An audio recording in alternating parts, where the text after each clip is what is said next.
vous avez d'autres choses?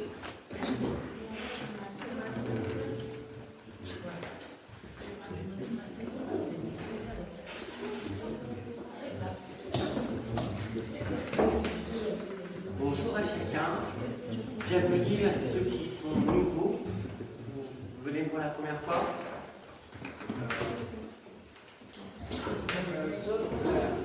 I can speak English. Quelqu'un qui peut traduire?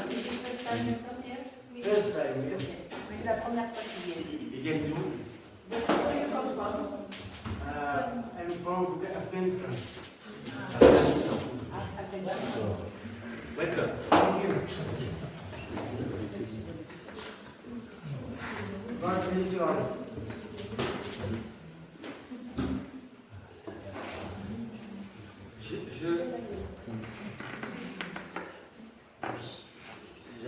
Voilà. Je ne veux pas vous choquer, mais en fait, oui, je veux vous choquer un peu. Je vais faire rentrer un peu quelque chose du monde dans l'église après un moment de louange comme on a passé là. Ça va être un peu surprenant. Et même, ça dénote complètement. Là, attendez-vous au pire.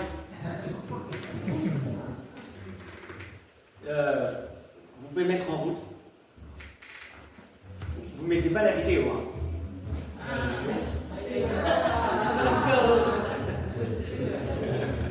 Vous mettez pas la vidéo. Mettez le son plus fort.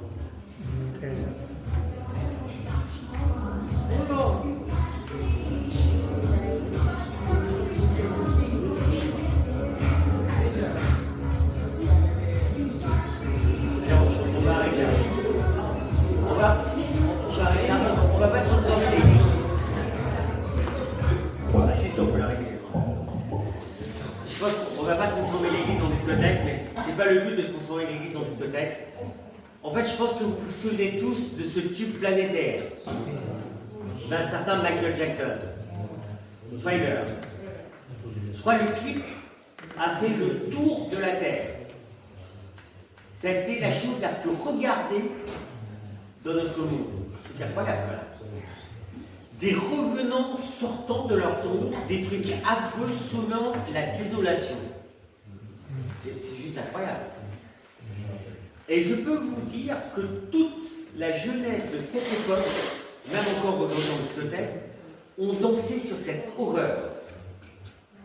Un truc dénué de sens, un truc dénué d'espérance, un truc qui glorifie le règne de l'obscur. Je crois que toutes ces horreurs, elles sont encore actuelles, hein, aujourd'hui. On aime les films d'horreur. Si vous allez sur Netflix, vous trouvez des trucs complètement affreux. Enfin, ça, sur Netflix, hein. Et toutes ces horreurs sont la manifestation de notre monde qui a rejeté Dieu. C'est la manifestation du fait que l'homme s'est complètement éloigné de Dieu. L'homme s'est délibérément éloigné de Dieu pour laisser toute la place à l'obscur et au diable. Et c'est actuel de notre monde. Une terre de désolation où la mort règne. À tel point que l'on va jusqu'à faire des lois pour aider à mourir, avec des mots sympathiques qui disent mourir dans la dignité.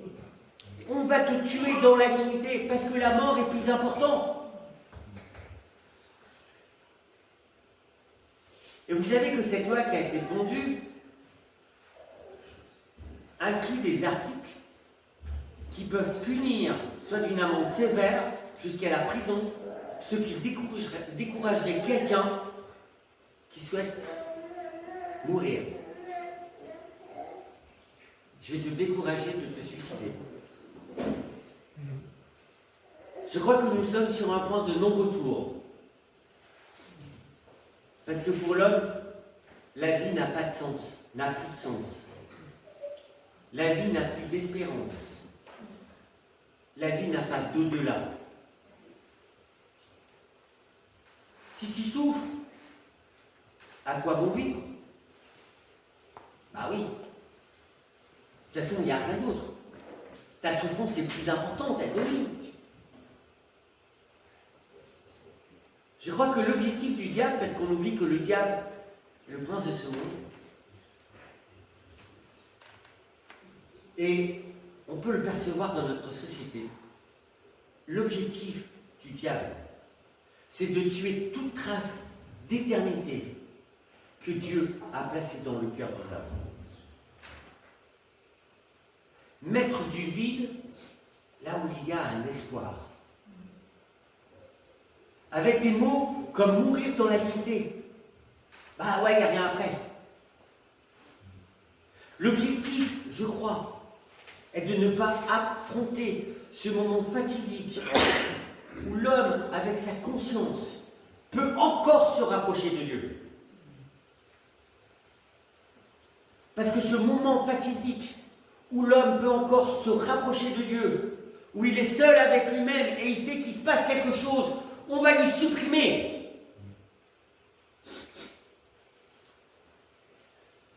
Ce moment où on est seul face à cette certitude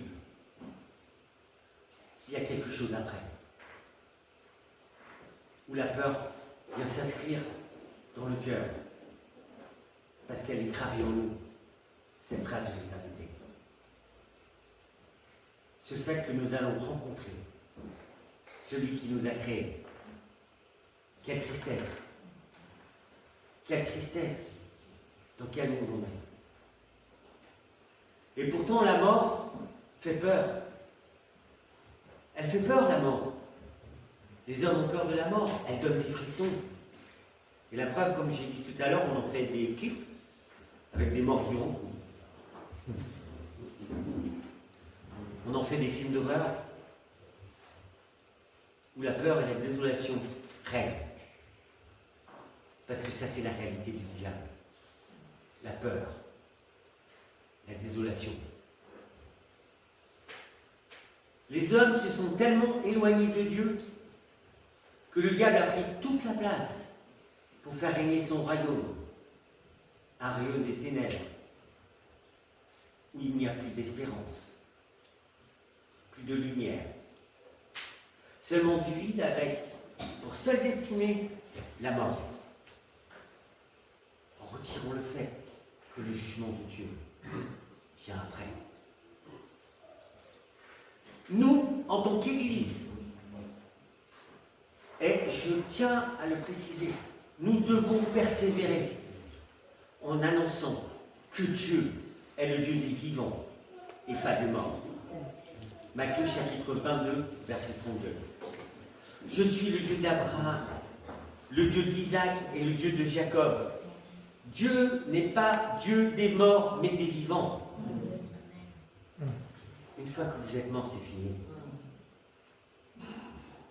Je tiens à préciser une chose. Jamais, vous ne trouverez jamais dans la Bible un endroit où Dieu trouve son plaisir dans des morts vivants, dans la détresse, dans des existences brisées, là où il y a du désespoir, ou même il y a des gens qui ont envie de mourir tellement ils sont désespérés. Dieu ne prend pas son plaisir là-dedans. Et il ne vous proposera jamais la mort.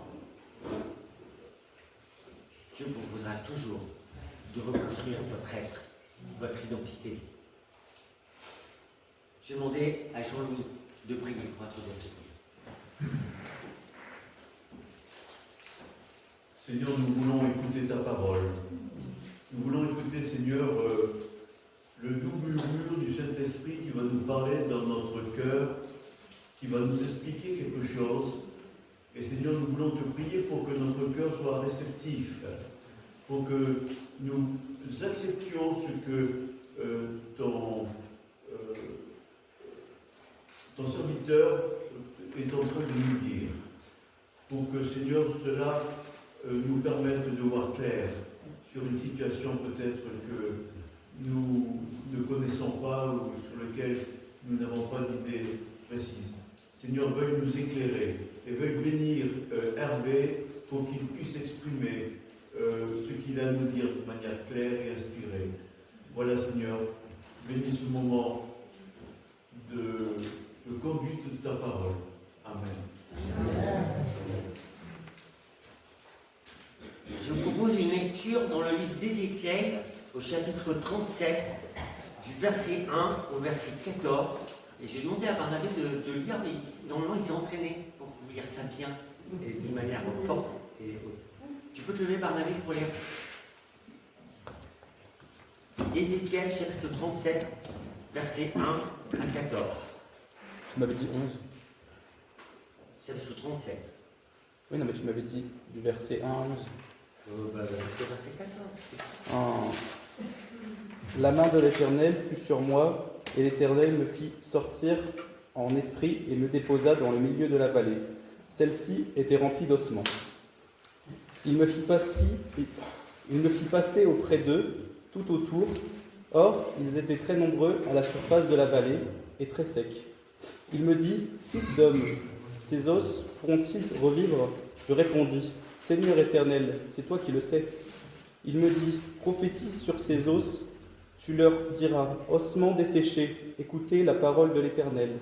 Ainsi parle le Seigneur, l'Éternel à ses os, voici ce que je vais faire venir en vous en esprit, et vous vivrez. Je placerai sur vous des nerfs, je ferai pousser de la chair sur vous, je vous recouvrirai de peau, je mettrai en vous un esprit, vous vivrez et vous reconnaîtrez que je suis l'Éternel. Je prophétisais selon l'ordre que j'avais reçu, et comme je prophétisais, il y eut un bruit. Et voici ce qu'il y eut, un frémissement, et les os se rapprochèrent les uns des autres. Je constatai qu'il y avait des nerfs sur eux, la chair se mit à pousser, et la peau les recouvrit par-dessus. Mais il n'y avait point en eux d'esprit. Il me dit, prophétise et parle à l'esprit, prophétise, fils d'homme. Tu diras à l'esprit, ainsi parle le Seigneur, l'Éternel esprit vient des quatre vents, souffle sur ces morts et qu'ils revivent. Je prophétisais selon l'ordre qu'il m'avait donné, et l'esprit vint en eux, ils respirent, vit et se tint en leurs pieds. C'était une très très grande armée. Il me dit, fils d'homme, ces ossements, c'est toute la maison d'Israël. Voici ce qu'ils disent. Nos os sont desséchés, notre espérance s'est évanouie, nous sommes perdus. Eh bien, prophétise, tu leur diras, ainsi parle le Seigneur, l'Éternel. Voici que j'ouvre vos tombes, je vous fais remonter de vos tombes, ô mon peuple, et je vous fais revenir sur le territoire d'Israël. Vous reconnaîtrez que je suis l'Éternel lorsque j'ouvrirai vos tombes et que je vous ferai remonter de vos tombes, ô mon peuple. Je mettrai mon esprit en vous et vous vivrez. Je vous rétablirai sur votre territoire et vous reconnaîtrez que moi, l'Éternel, j'ai parlé et agi de l'Éternel, oracle de l'Éternel. Merci, Barnabé.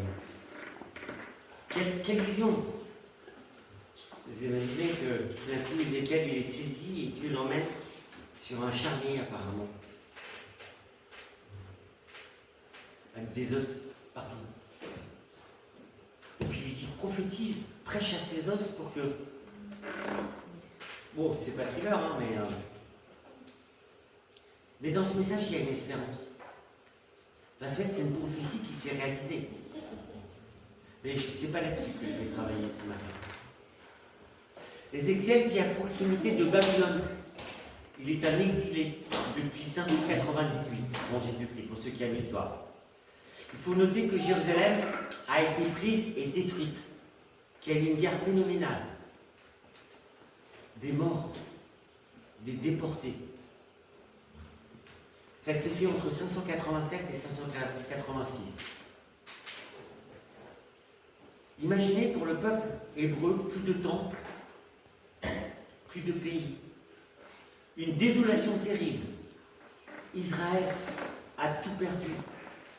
Son roi, sa terre, mais plus particulièrement son temple, parce que le temple avait une signification importante pour eux, puisque l'Éternel était là. À quoi bon vivre? Des familles entières ont subi les ravages de cette guerre. Des morts innombrables, un truc incroyable. Que de la souffrance et une déportation. Il n'y a plus d'espérance. Jamais une telle catastrophe ne s'était produite encore dans l'histoire du peuple hébreu. Le désespoir fait partie du quotidien du peuple déporté. Parce qu'il n'y a pas d'espérance quand on est déporté. Vous savez, on a des personnes dans notre église qui sont des déportés aussi. Ils sont venus ici pour trouver une solution. Des fois, c'est pas bien simple. Mais la question pour le peuple hébreu, c'est où est le secours? Mais où est Dieu? Y a-t-il encore une espérance? Le verset 11 est éloquent. Nous sommes des ossements desséchés.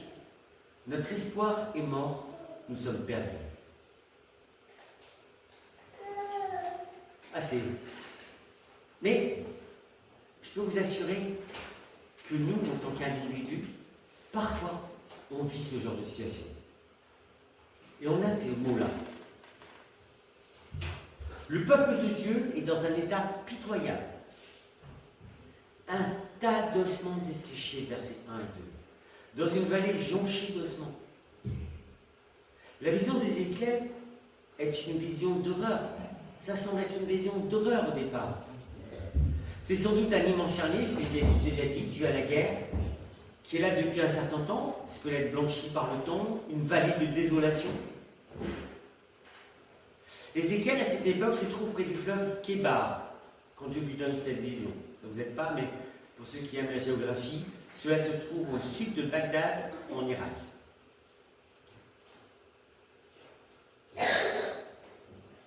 Terre inconnue. Qu'est-ce qu'il fait là, au milieu de ces ossements? Je veux vous dire que la terre de désolation fait partie intégrante aussi de notre existence à nous. Combien de fois n'avons-nous pas traversé des épisodes de sécheresse spirituelle, de déprime intérieure? Qui d'entre nous n'est jamais passé par le coup de rien, la désolation? Et la désolation a une particularité, c'est qu'elle a la capacité de prendre toute la place et de mettre en nous une déception tellement immense qu'elle prend la place de Dieu. Est-ce que cela vous est déjà arrivé? Est-ce que votre déception, votre désolation est grande? Est-ce que certaines personnes passent par là? Et la désolation, elle est partout dans notre monde. Longue maladie, on en a qui passent par des longues maladies. Ici. Il y a des gens qui passent par des cancers. Il y a des personnes qui passent par la dépression, mais la dépression, c'est quelque chose qu'on ne maîtrise pas. Et que reste-t-il? Seigneur, tu es où?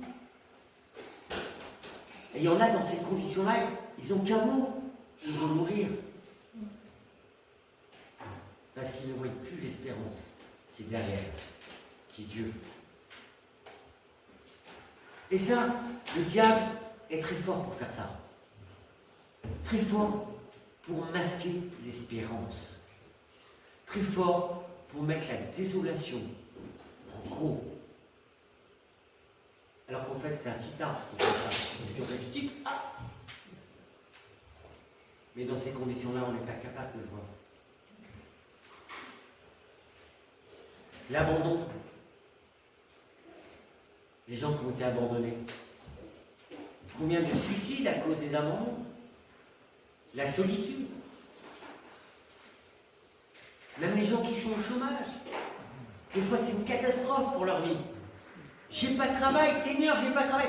Et c'est la descente.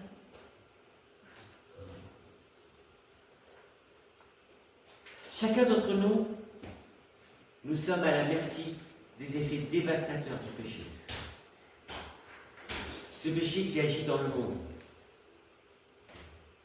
Mais il n'y a pas que le péché, il y a le diable et la pensée du monde. Je veux rassurer quelque chose parce que des fois il y a des personnes qui pensent qu'ils sont malades ou qui subissent des choses à cause de leur péché. Non, la maladie n'est pas due à votre péché, je tiens à le préciser. La maladie ou certaines choses est juste une conséquence de la chute que nous subissons. Elle n'est pas de votre responsabilité. Chacun de nous subissons les effets de la chute. Et ces effets de la chute, on a deux solutions. Soit on les subit, soit on les met à la croix de Jésus.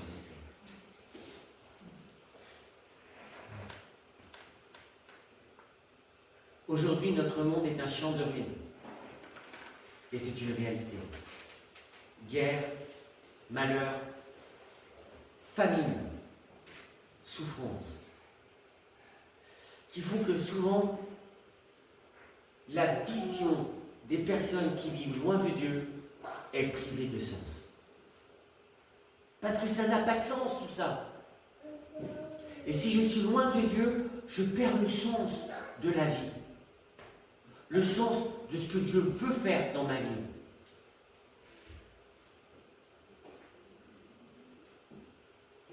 Le but du diable, c'est de priver de l'espérance.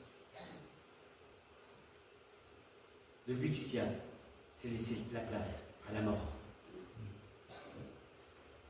Est-ce que nous voulons rester sous la coupe du diable ?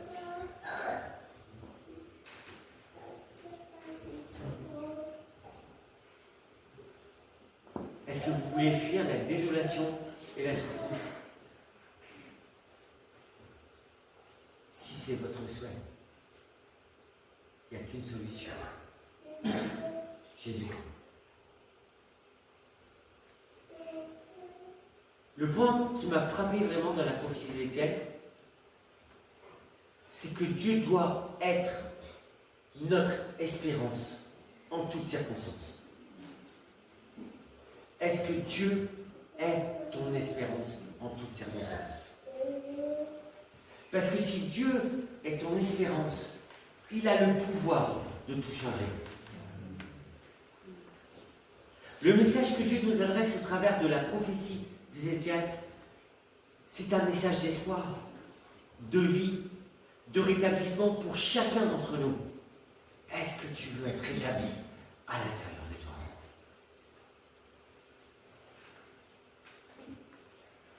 Et je crois que, en aucun cas, je peux lire toute la Bible. En aucun cas, Dieu propose une aide à mourir. Jamais. En aucun cas, Dieu veut nous laisser dans notre désolation. Ce matin, Dieu a un projet de vie pour toi. Même si tu es malade, même si tu es au bout du bout, Dieu a un projet de vie pour toi.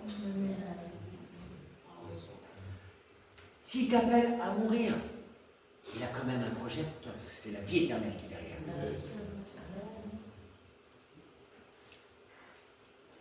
J'ai été marqué quand j'ai vu ces gens qui ont applaudi parce qu'ils ont voté une loi pour la mort.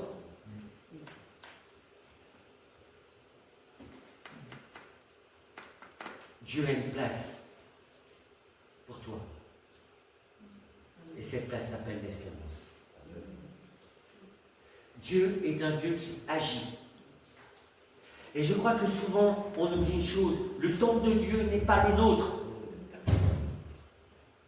Mais Dieu nous demande de lui confier notre vie afin qu'il puisse y faire quelque chose de nouveau. Est-ce que ce matin, tu peux confier ta vie à Dieu? C'est ça l'objectif de ce matin. Confier sa vie à Dieu.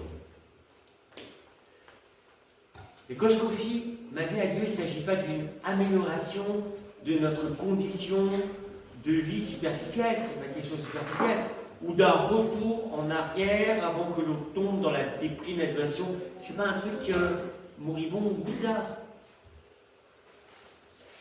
Avec Dieu, ce qui était détruit est reconstruit à neuf.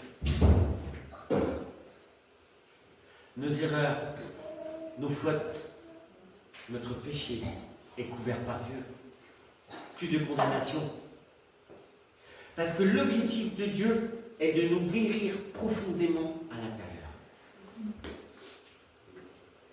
Est-ce qu'ensemble on peut saisir cette guérison intérieure?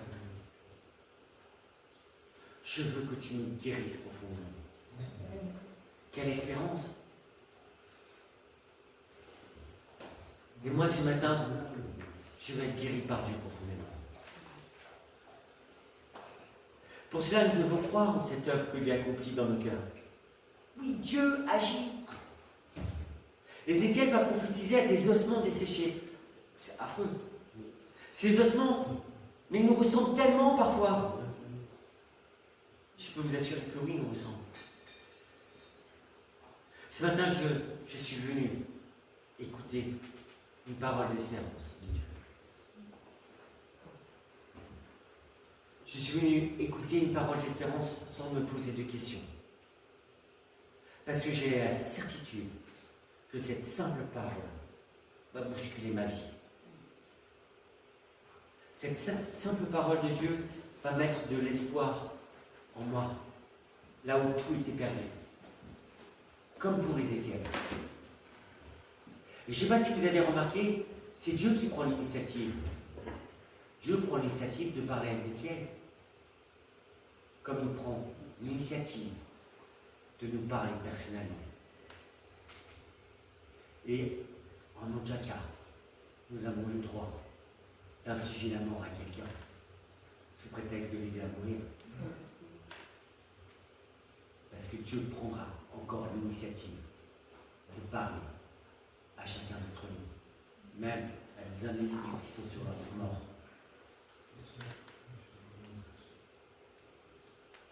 Dieu prend toujours l'initiative de nous parler au fond de notre cœur, par une parole, une pensée et même une vision. La question qui est posée, c'est quelle attention portons-nous à cette parole qui nous est adressée par Dieu, à cette vision ou cette prophétie? Est-ce que j'ouvre mon cœur? Est-ce que je l'accepte? Est-ce que je laisse Dieu agir et rentrer au fond de moi? Ézéchiel a prêté attention. Il a écouté, il a même été plus loin, il a même été prêché à des os. Dieu me dit, verset 11, Fils de l'homme, ces ossements, c'est toute la communauté d'Israël. Nous aussi. Ils affirment, nos os sont desséchés, notre espérance est détruite, nous sommes anéantis. Mais on a ces mots-là, nous aussi.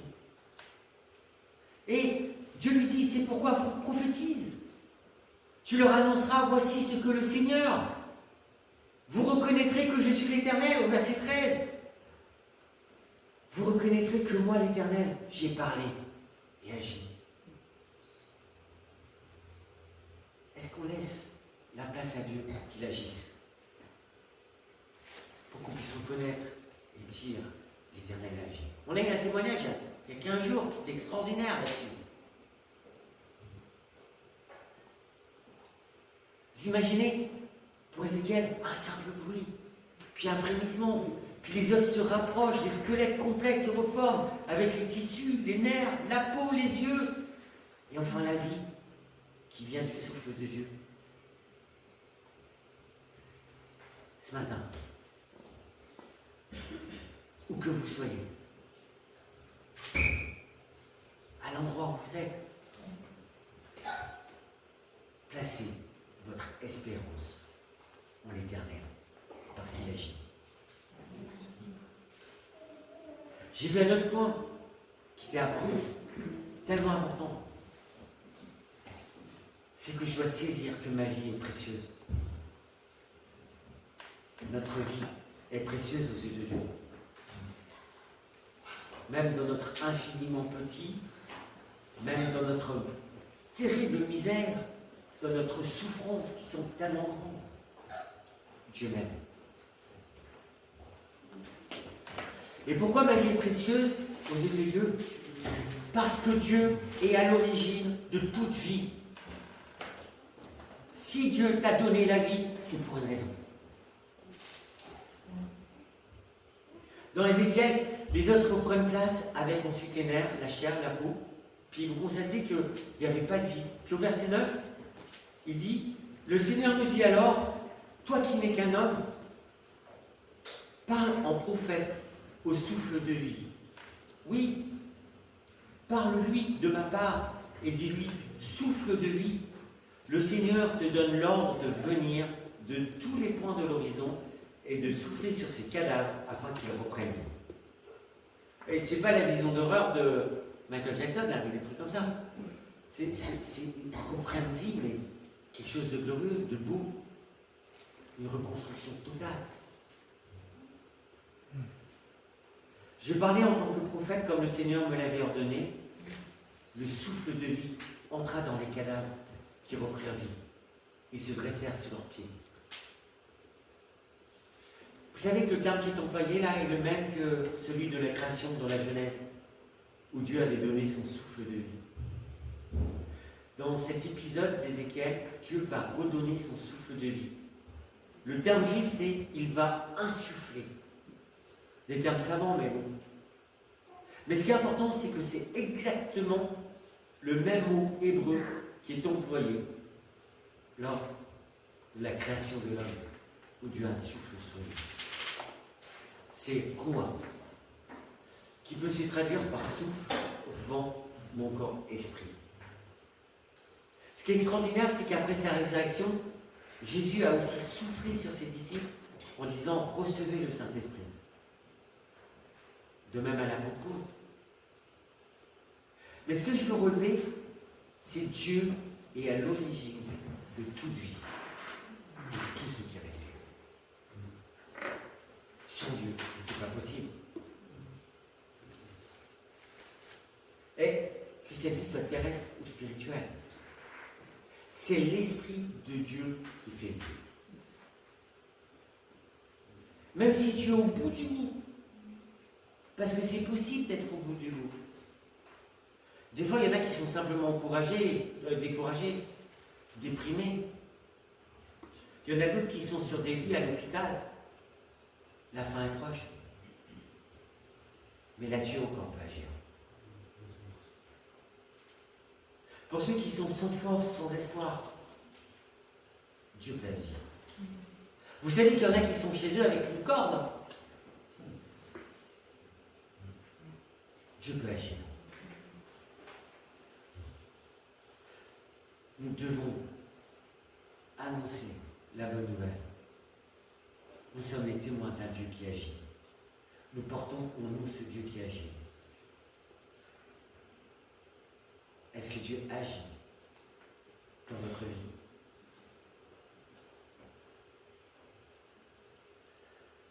Ma vie est précieuse aux yeux de Dieu. Et je crois que le message que Dieu veut nous faire passer ce matin, c'est qu'il veut nous faire revivre par son esprit. Et quand Dieu nous fait revivre par son esprit, il nous donne une nouvelle espérance. Est-ce que tu veux être reconstruit de l'intérieur complètement avec une nouvelle espérance? Mais c'est mon souhait. Et pour ça, il faut laisser Dieu agir. Mais il n'y a pas que ça. Il faut écouter Dieu. Parce que Dieu parle. Dans notre monde, on est entouré de bruit, de choses. Des fois, il faut éteindre. Dieu est le Seigneur de la résurrection et de la vie. Et pas le Dieu de la mourir. Est-ce que tu te rappelles la première fois où tu as reçu le Saint-Esprit? Où Dieu t'a insufflé son souffle en toi? Et c'était nouveau, tu t'es converti, tu as reçu Dieu. Mais Dieu peut faire la même chose aujourd'hui. Ce Dieu, il est toujours présent. Ce matin, je veux que tu saisisses cette chose et que tu partes avec cette promesse. Dieu va agir dans ma vie. Son esprit va me reconstruire. conscience de ça. Mais pour ça, il faut que tu te laisses, que tu t'abandonnes à Dieu. Dieu est le Seigneur de la vie. Voilà le message. Ce matin, il veut agir dans notre Église. Agir individuellement, en chacun d'entre nous. Et il n'y a plus de place pour le désespoir. Plus de place pour le vide. Il y a la place pour Dieu. Est-ce que tu veux laisser Dieu remplir ton cœur?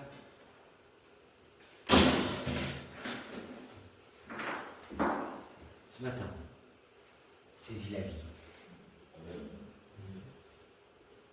Jésus est ressuscité, il a remporté la victoire sur la mort pour que tu vives, pour que je vive, pour que nous vivions. Jean 3,16, on connaît par cœur. Car Dieu a tant aimé le monde. Il a donné son Fils Jésus-Christ afin que quiconque croit en lui ait la vie éternelle et ne périsse point. Merci. On peut en réciter plein. J'aime bien le verset 12 de Jean 8. Moi, je suis la lumière du monde. Celui qui me suit ne marchera pas dans les ténèbres, mais il aura la lumière de la vie. Est-ce que tu veux suivre Jésus? C'est là le message simple. Suivre Jésus. Si tu n'as pas suivi Jésus, je te demande de remettre ta vie entre les mains du Seigneur. Afin que tu puisses recevoir la lumière de la vie. Ce matin, individuellement, parce que des fois on pense que oui, on est chrétien, mais régulièrement, on doit confier complètement notre vie à Jésus. C'est quelque chose d'important. On doit complètement saisir que je dois appartenir à Jésus. Quand j'appartiens à Jésus, je saisis cette espérance. Et Dieu va agir. Est-ce que ce matin, tu as l'espérance de la vie éternelle? Je le souhaite. Jésus-Christ est notre victoire. Je voudrais que vous fermiez les yeux un instant pour que vous vous remettiez entre les mains de Dieu et que vous preniez complètement conscience que Jésus est notre victoire et que vous puissiez dire Jésus sur ma victoire. Prends toute la place et règne en moi. Et après on chantera règne en moi.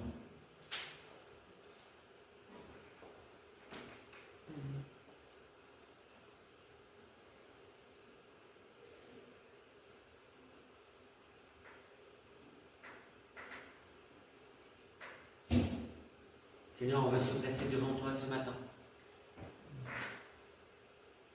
Parce que tu es le Dieu de la vie, le Dieu de l'espérance. Merci parce que tu es mort sur la croix et ressuscité. Merci parce que tu es vivant.